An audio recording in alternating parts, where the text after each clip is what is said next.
Hi, welcome back. Let's learn how to automatically organize Safari tabs in iOS 27 on your iPhone and iPad. Managing dozens of Safari tabs can quickly become overwhelming, especially when you are researching multiple things at the same time. Fortunately, iOS 27 introduces a smarter way to keep your browsing sessions perfectly organized. With Apple Intelligence, Safari can now automatically identify related tabs and arrange them into topic-based groups so you can find what you need without manually sorting everything yourself. That's it. Let me show you how it's done the right way.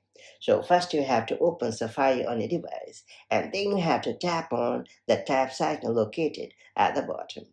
Now you have to tap on the three-line icon located in the top right corner of the screen.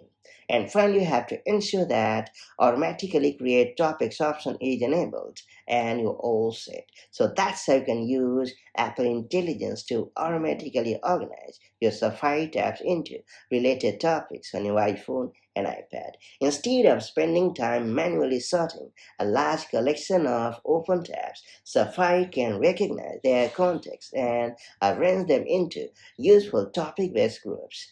This can be especially helpful when you are shopping, researching, planning a trip, or working on multiple projects at once. Once your tabs are perfectly organized, you'll be able to move between different topics more easily and keep your Safari workspace much more manageable. Now that you have unlocked this pretty handy feature, make the most of it in order to keep all your Safari tabs perfectly organized and easily accessible. And I'll catch you up in the next one.